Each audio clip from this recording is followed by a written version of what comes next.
It was 3:15 in the morning when she walked into St. Catherine's emergency room.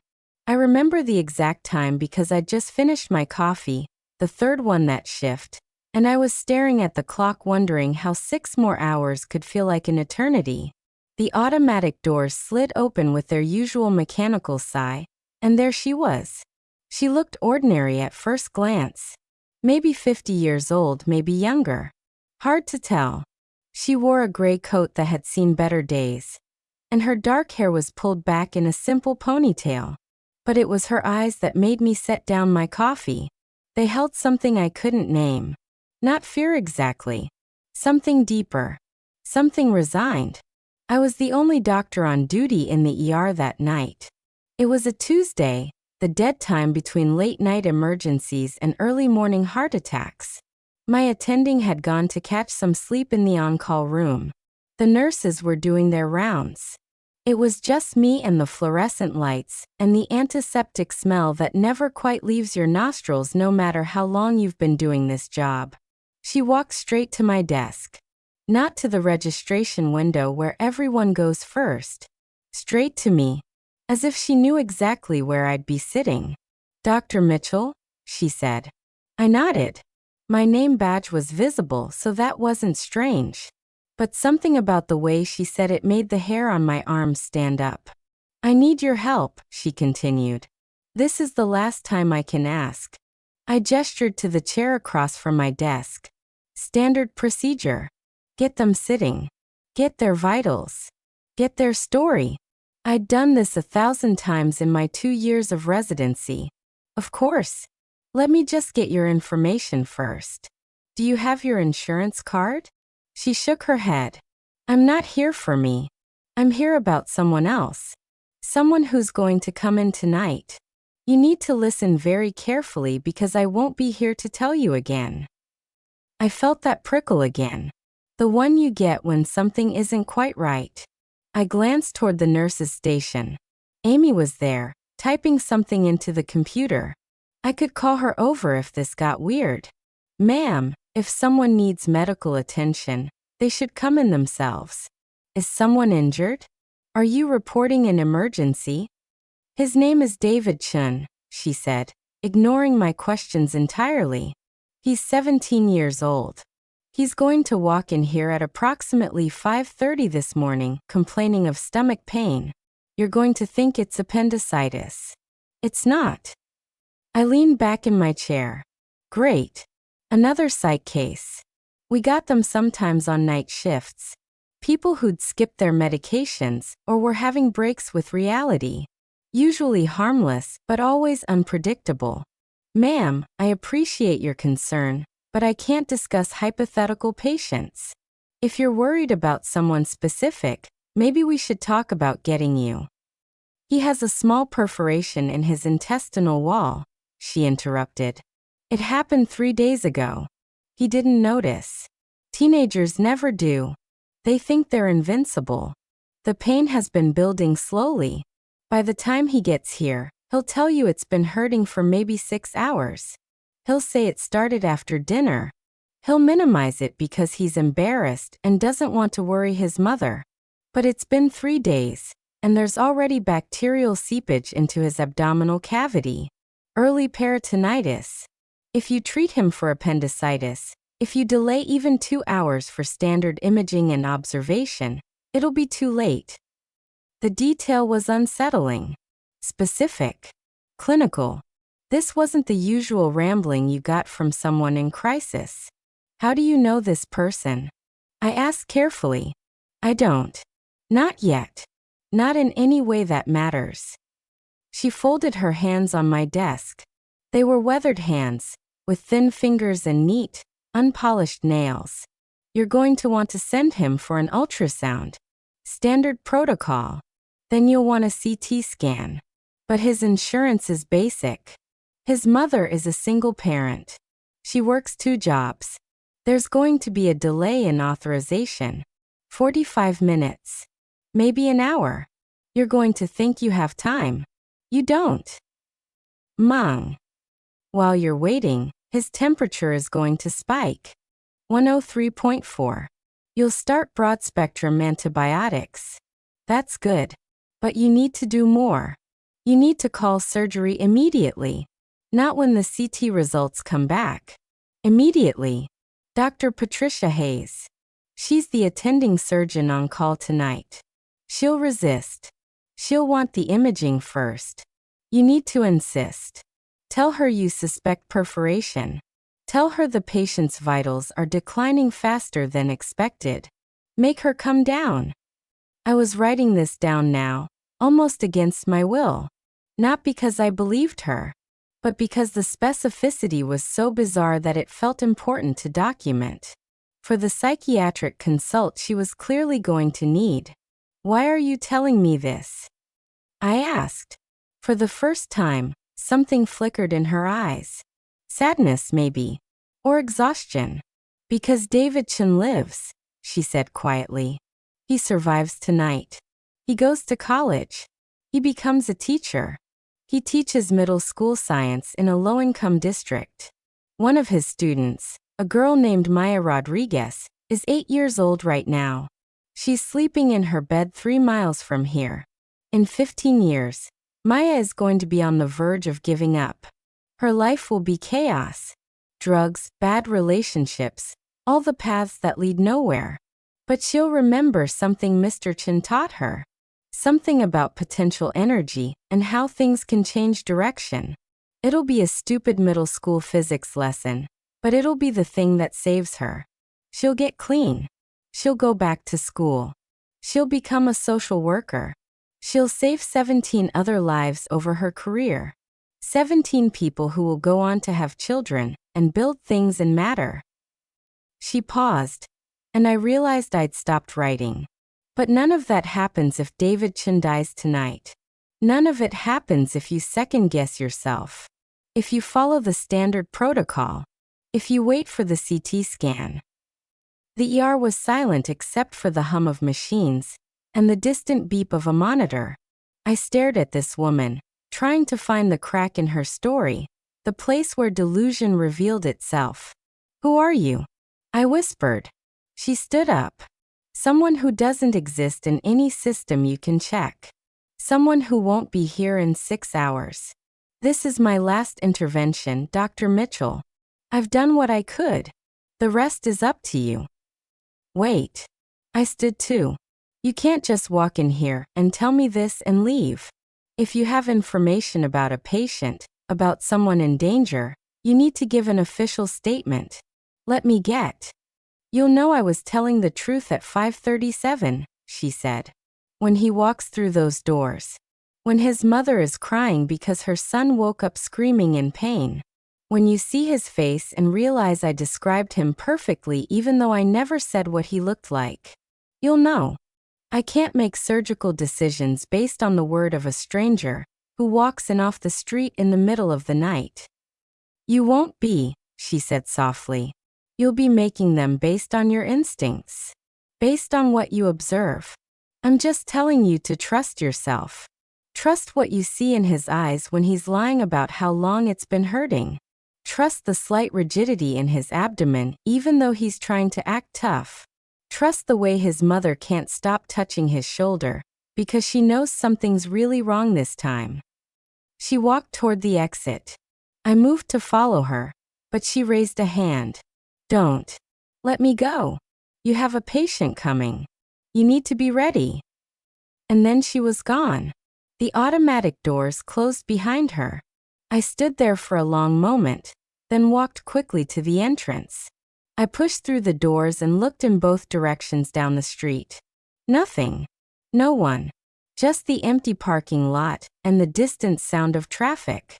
I went back inside. Amy looked up from her computer. You okay, Dr. Mitchell? You look like you've seen a ghost. Did you see the woman I was talking to? She frowned. What woman? I've been here the whole time. Nobody came in. My stomach dropped. Amy, there was a woman. Gray coat. Dark hair. She was sitting right at my desk. Amy's frown deepened. Jordan, I've had a clear view of your desk for the last 20 minutes. Nobody came in. Are you feeling all right? You want me to check your temp? I waved her off and went back to my desk. The chair where the woman had sat was empty, but there on my notepad was my handwriting. David Chen, 17. Intestinal perforation. 5:30. I'd written it down. I had proof that I'd had the conversation. But Amy had seen nothing. I spent the next 2 hours trying to rationalize it. Maybe I'd fallen asleep. Maybe the coffee had gone bad, and I'd had some kind of brief hallucinatory episode. Maybe there was a carbon monoxide leak in the building. I checked the detectors. All normal. I splashed cold water on my face. I did every grounding technique I'd learned in medical school. But the notepad was still there, and the clock kept moving toward 5:30. At 5:27, I pulled up the ER's incoming log. Nothing. No ambulance calls. No walk-in registrations. I paced behind the desk. Amy watched me with concern. You sure you're okay? Fine. Just tired. At 5:32, the automatic doors opened. A teenage boy walked in, hunched over slightly, one arm wrapped around his stomach. Behind him, a woman in scrubs from a different hospital, clearly just off her own shift. Her hand was on his shoulder. Her face was tight with worry. I stood up so fast my chair rolled backward. The boy had dark hair, Asian features, the exact build and height I'd somehow known he'd have even though the woman had never described him. Please, the mother said. My son. His stomach. He's been in pain since dinner. How bad is it? I asked, already moving toward them. The boy straightened a little, trying to be brave. It's not that bad. Mom's overreacting. It's just like indigestion or something. But I could see it. The slight sheen of sweat on his forehead. The way he was holding himself too carefully. The look in his eyes that said the pain was worse than he wanted to admit. What's your name? I asked. David. David Chen. The world tilted. Just for a second. Then training kicked in. David, I'm Dr. Mitchell. Let's get you into an exam room right now. Amy, I need vitals immediately. I did the examination by the book, but my hands were shaking slightly. Everything the woman had said was true. He was minimizing. He claimed it had been 6 hours. But when I pressed gently on his lower right abdomen, the involuntary wince told me it had been longer. Much longer. His temperature was already elevated. 101.8. Not critical yet. But climbing. I'm ordering some tests, I told his mother. Blood work and imaging. But I'm also calling our surgical team down now. Surgery. David's eyes widened. It's not that serious, is it? Let's not jump to conclusions, his mother said, but her voice was shaking. Maybe it's just bad food poisoning. I stepped outside and pulled up Dr. Hayes's contact. My finger hovered over the call button. This was insane. I was about to call a surgeon down to the ER at 5:45 in the morning based on the word of a woman who might not have existed. A woman who'd told me an impossible story about a future I couldn't verify. But David Chen was real. He was in that exam room. And every instinct I had was screaming that the mystery woman had been right. I made the call. Dr. Hayes? This is Dr. Mitchell in the ER. I have a 17-year-old male presenting with acute abdominal pain. I suspect intestinal perforation with early peritonitis. I need you down here now. There was a pause. Have you confirmed with imaging? Imaging is being set up, but his presentation is concerning enough that I don't want to wait. His vitals are starting to decline, and I need a surgical evaluation immediately. Another pause, longer this time. I could almost hear her weighing whether to trust a second-year resident's judgment at this hour. I'll be there in 10 minutes. But this better not be a waste of my time, Mitchell. Those 10 minutes felt like hours. I started David on broad-spectrum antibiotics. I got his mother to sign consent forms for emergency procedures. I checked his vitals every 3 minutes. His temperature was climbing. 102.1. 102.6. When Dr. Hayes arrived, she did her own examination. I watched her face carefully, saw the moment her skepticism shifted to concern. "How long did you say the pain started?" "Dinner time," David said. "Like 6 hours." "No," I interjected. "I don't think that's accurate. I think it's been longer." I looked at David. "Be honest with me. When did you first start feeling off?" "Not terrible. Just off." David looked at his mother, then back at me. "Maybe like 3 days ago? But it was barely anything. Just like a weird feeling. It didn't really hurt until today." Dr. Hayes's expression hardened. "We're taking him up now. OR's being prepped. Mrs. Chen, your son may have a perforation in his intestinal tract. If we're right, every minute counts." The next hours were a blur. David went into emergency surgery. His mother sat in the waiting room, crying quietly. I finished my shift in a daze, mechanically treating the morning rush of patients who came in with chest pains and broken bones, and all the regular emergencies that don't involve mysterious prophetic visitors. At 8 in the morning, Dr. Hayes came to find me. She looked exhausted but satisfied. "You saved his life," she said simply. "Small perforation, just like you suspected. Significant bacterial contamination. Another few hours and we'd have been looking at septic shock." "How did you know?" I couldn't answer. How could I explain? "Just a feeling," I finally said. She studied me for a moment. "Well, trust those feelings. That's good medicine." After she left, I went to the locker room. I was pulling off my scrubs when I remembered the woman's words. I pulled out my phone and looked up the name she'd mentioned. Maya Rodriguez. 8 years old. There were hundreds of results. Thousands. But something made me narrow the search to the local area. And there, in a school district report about elementary students, was a photo. 3rd grade class at Franklin Elementary. Back row, second from the right. Maya Rodriguez. A little girl with bright eyes and a gap-toothed smile. I stared at the photo for a long time. This child was supposed to be saved by David Chen. By a teacher she wouldn't have for 7 more years. By a man who almost died tonight. I went home. I slept. But the dreams were strange and unsettled. 3 days later, I looked up David Chen on social media. His mother had posted a photo of him leaving the hospital. He looked weak but alive. The caption read, "Grateful to Dr. Mitchell and Dr. Hayes and all the staff at St. Catherine's for saving my son's life. We were so close to losing him." Comments poured in. Friends saying they'd come visit. Teachers saying they were glad he was okay. One comment caught my eye. From a woman named Linda Chin, presumably an aunt or cousin. "Give that doctor a raise. What made him call surgery so fast? What made me indeed?"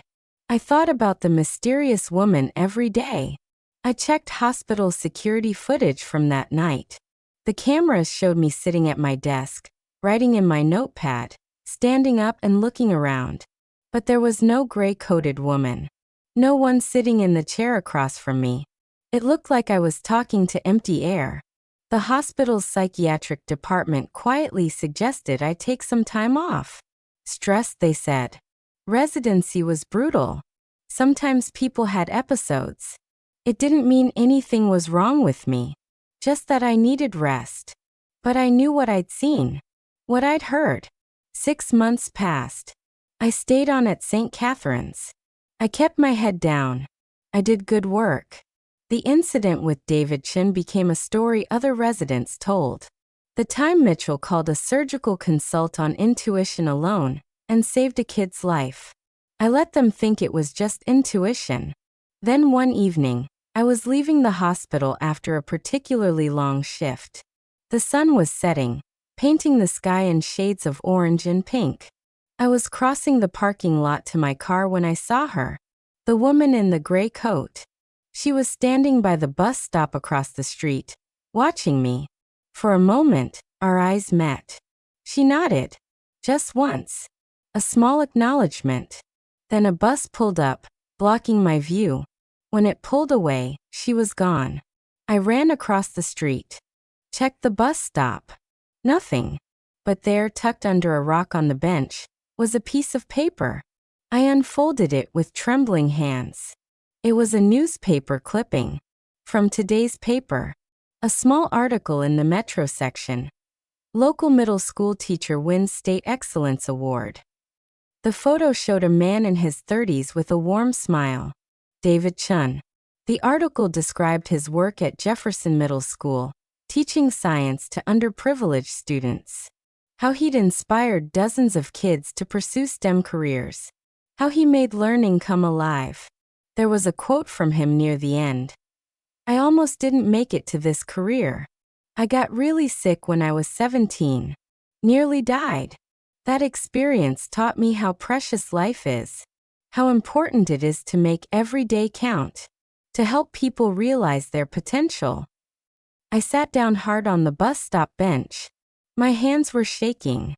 The woman had been right. About everything. David had lived. He'd become a teacher. And somewhere in his classroom, maybe already, was a girl named Maya Rodriguez who was learning about potential energy and how things could change direction. But how? How had the woman known? Who was she? What was she? I never got answers to those questions. Over the years, I've had theories. Time traveler. Guardian angel. Some kind of psychic intervention. A glitch in reality. None of them fully make sense. All of them seem impossible. But I know what I experienced. I know David Chen is alive because of a conversation I had with someone who couldn't have existed. Someone who knew the future and chose to intervene at precisely the right moment. I've looked for her since then. Watched for gray coats in the ER. Listened for that particular tone of resigned certainty. But she never came back. She said it herself that night. This is my last intervention. Sometimes I wonder how many other nights she had. How many other doctors she visited. How many lives were saved because of impossible conversations in empty emergency rooms. I've been an attending physician for 8 years now. I run the overnight ER shift at St. Catherine's by choice. And I pay attention to every strange visitor. Every odd feeling. Every instinct that doesn't quite make sense. Because I learned something that night. The universe is bigger than we think. More mysterious. More interconnected. And sometimes, if we're very lucky, we get a glimpse behind the curtain. We get to see the threads that connect one life to another. One decision to a future we can barely imagine. David Chen teaches middle school science. Maya Rodriguez, according to the last article I read, just graduated with a degree in social work. She's 23 now. She's working at a crisis intervention center. She's already helped more people than she'll ever know. And it all started because I listened to a woman who couldn't have been there. Who told me an impossible story. Who trusted me to trust myself. I still have that first notepad page. I keep it in my locker at the hospital.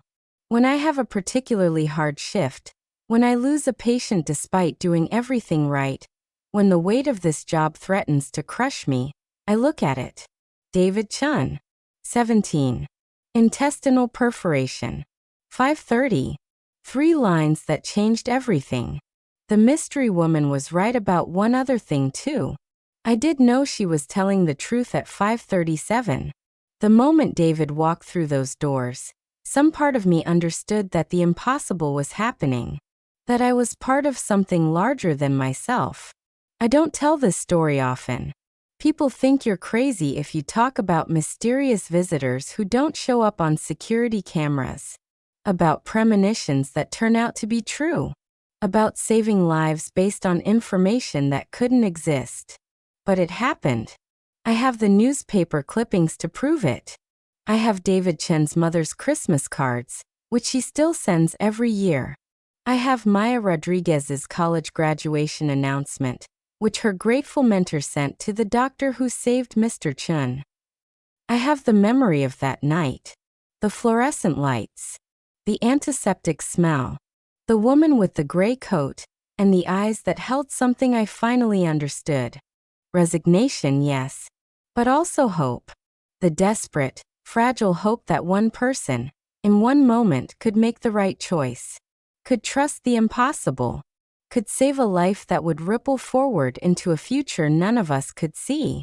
She chose me for that moment. I still don't know why. Maybe I was the only doctor on duty who would listen. Maybe there was something in my file, some indication that I was open to the inexplicable. Maybe it was random. Maybe it was fate. But I did listen. And David lived. And Maya found her way. And 17 other people got second chances because of it. That's the math of the universe, I think. One decision multiplies. One life saved creates infinite possibilities. We're all connected in ways we can't comprehend. And sometimes, just sometimes, we get a messenger who shows us the threads. I'm still watching for her. Still hoping she'll come back, even though she said she wouldn't. Still checking the faces of late-night visitors to the ER, looking for that particular quality of certainty in their eyes. Because if she could intervene once, maybe she could again. Maybe there are others like her. Maybe the universe has more messengers than we know. Or maybe I was just lucky. Maybe I got one impossible night, one miraculous encounter. And that's all anyone gets. Either way, I learned to trust the impossible, to listen to the unexplainable, to act on instinct even when every rational part of my brain says I'm wrong. That's my job now. Not just to treat the patients who come through those automatic doors, but to watch for the connections, to see the potential futures in every person who sits across from my desk in pain or fear or desperate hope. Because you never know. You never know which life you save will save 17 others. Which teenager with stomach pain will grow up to inspire the next generation. Which moment of impossible faith will change everything. The woman in the gray coat taught me that. And somewhere in a middle school classroom on the other side of town, David Chen is teaching kids about potential energy, about how things can change direction, about how the smallest intervention at the right moment can alter the entire trajectory of what comes next. He doesn't know why I called surgery so fast that night. He doesn't know about the mysterious woman or the impossible conversation. He just knows he lived. And that's enough. That's everything. Sometimes, on quiet nights when the ER is empty and the fluorescent lights hum their eternal song, I sit at my desk and think about the future. About Maya Rodriguez helping people through their darkest moments. About the 17 lives she'll save that will ripple forward into 17 more. About the children and grandchildren and great-grandchildren who will exist because one doctor listened to one impossible warning. I think about the woman in the gray coat. Where she is now. Whether she exists in any conventional sense. Whether there are others like her, moving through the world, intervening at crucial moments, changing trajectories we can't even perceive. I think about my own potential futures. The lives I'll save. The lives I'll lose. The moments where I'll have to choose between protocol and instinct. Between the rational and the impossible. And I know that if she ever comes back, if those automatic doors ever slide open again at 3:15 in the morning and I see that gray coat, those knowing eyes, I'll listen. I'll listen to every impossible word. Because that's what she gave me that night. Not just the knowledge that saved David Chen, but the understanding that the universe is more mysterious, more interconnected, more full of impossible grace than any of us dare to imagine. And sometimes, if we're very lucky, we get to be part of it. Sometimes we get to save a life that saves 17 others. Sometimes we get to be the thread that connects past to future, possibility to reality, the edge of death to the fullness of life. The woman in the gray coat knew that. She understood it in a way I'm still trying to comprehend. And she chose to share it with me. For that, I will be forever grateful. For that, I will watch through every night shift. waiting for the next impossible moment. For that, I will trust the unexplainable. Because she was right. About everything. And David Chen is alive.